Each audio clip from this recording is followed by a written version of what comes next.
Bismillahirrahmanirrahim. Assalamualaikum warahmatullahi taala wabarakatuh dan salam sejahtera.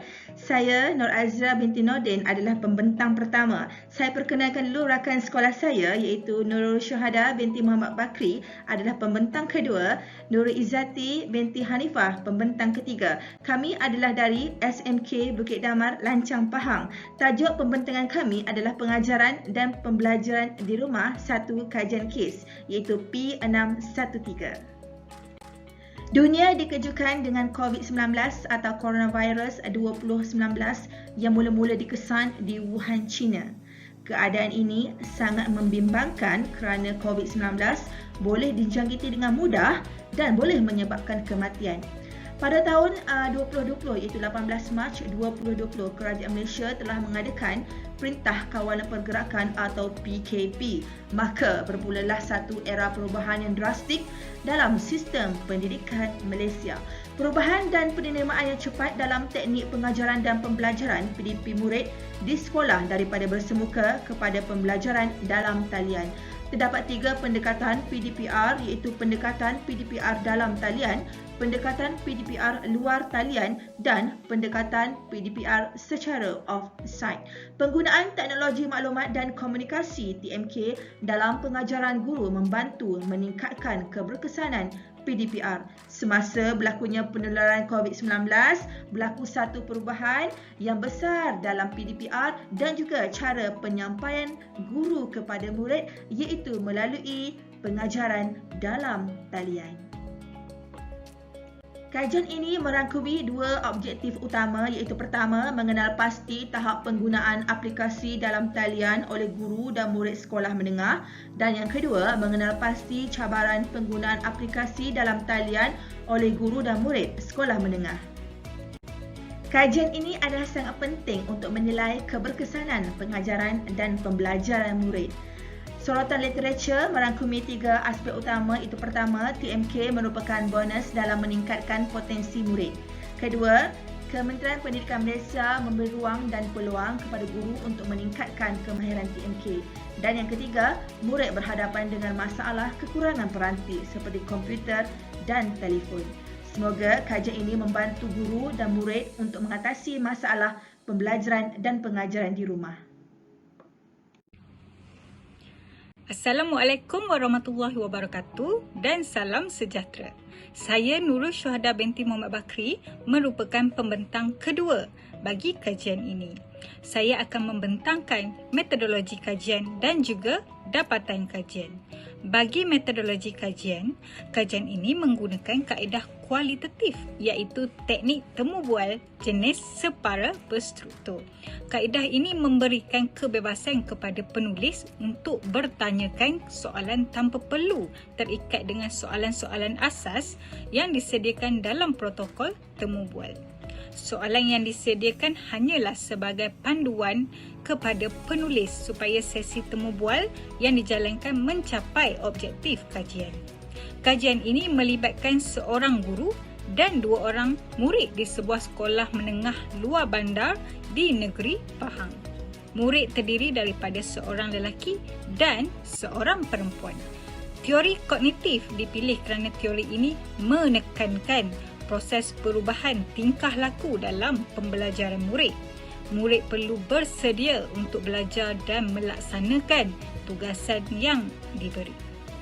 Kesediaan murid berhadapan dengan pelbagai cabaran sepanjang PDPR berlangsung dikaitkan dengan pemikiran kognitif murid yang baik kerana murid juga belajar dengan menggunakan segala pengalaman sedia ada.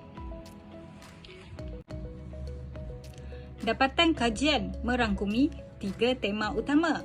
Pertama, keberkesanan PDPR. Yang kedua, kaedah PDPR.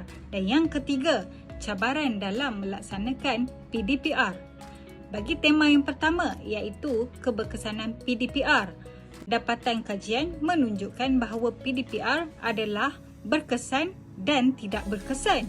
Tidak berkesan kerana ramai murid yang tidak mengikuti kelas, terutamanya kelas di awal pagi. Ini kerana mereka terlajak tidur. Selain itu, terdapat murid yang tidak mempunyai peranti dan data yang menyebabkan mereka tidak mengikuti kelas guru mereka. Berkesan apabila pihak guru membantu murid untuk mengadakan kelas dan memberi tugasan. Bagi tema yang kedua, iaitu kaedah PDPR. Pelbagai kaedah digunakan oleh guru untuk melakukan kelas secara online dan offline.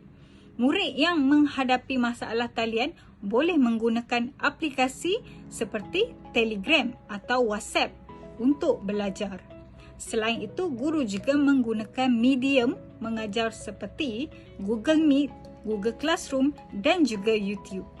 Kaedah gabungan iaitu dalam dan luar talian juga turut digunakan oleh guru. Yang ketiga, cabaran dalam melaksanakan PDPR. Terdapat banyak cabaran sepanjang pelaksanaan PDPR seperti tiada kemudahan peranti, tiada data, berkongsi telefon dan sebagainya. Cabaran paling utama adalah bagi murid yang mempunyai kemudahan peranti tetapi tidak mengikuti kelas PDPR. Contohnya, terpaksa menjaga adik disebabkan ibu bapa keluar bekerja dan juga ada yang terlajak tidur. Murid merujuk kepada Google sahaja sehingga kurang menggunakan minda dan pengetahuan mereka untuk berfikir dan hasilnya pembelajaran kognitif kurang berlaku. Assalamualaikum warahmatullahi wabarakatuh. Saya Nurul Izzati binti Hanifah daripada SMK Bukit Damar, Lancang Temerloh, Pahang, merupakan pembentang yang ketiga. Pada hari ini, saya akan membentangkan syur cadangan kajian dan kesimpulan kajian. Kesimpulan kajian. Dapatan kajian menunjukkan tahap PDPR secara atas talian di sekolah dalam negeri Pahang berada pada tahap yang memuaskan. Selain itu, penggunaan teknologi dalam PDR juga memuaskan. PDPR berkesan kerana guru menggunakan pendekatan TMK dalam pembelajaran. Dapatan ini disokong dengan kajian Najmi Syahira Mamat 2020 bahawa sejak menjalani norma baharu, guru menjadi lebih kreatif dalam penggunaan BBM. Peranan guru sebagai pembimbing. Guru perlu sensitif dan bersifat membimbing apabila menggunakan WhatsApp dan Telegram kerana sesi interaktif yang tidak terkawal boleh menjejaskan emosi murid dan prestasi akademik. Menurut Bohnik dan Deishan 2014.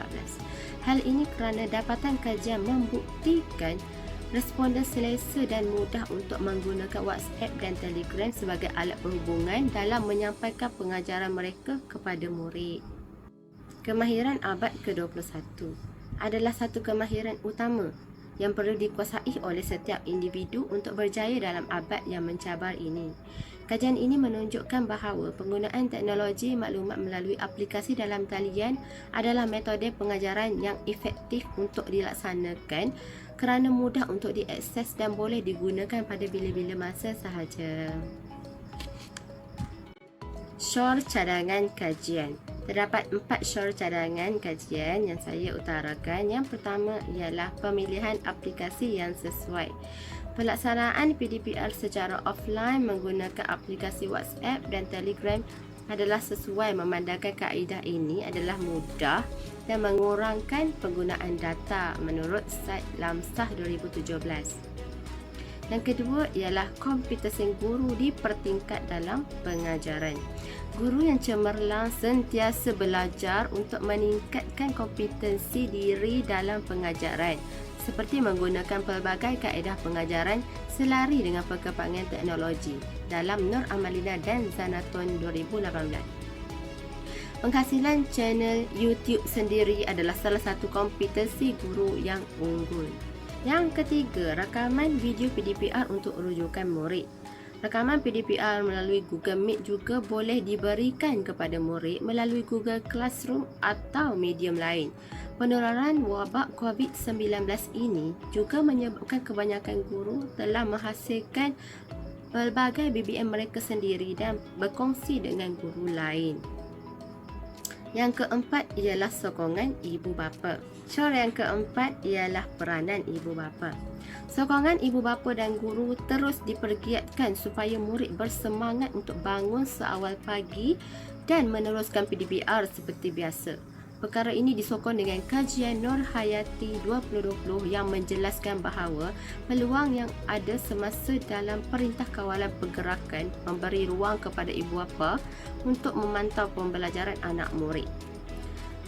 Semua pihak perlu mengadaptasi perubahan, membuat keputusan secara kreatif dan bekerja dalam satu pasukan untuk membentuk pelajar yang berdedikasi dan cemerlang, seterusnya mencapai Pelan Pembangunan Pendidikan 2025. Sekian daripada kami. Terima kasih. Assalamualaikum warahmatullahi wabarakatuh.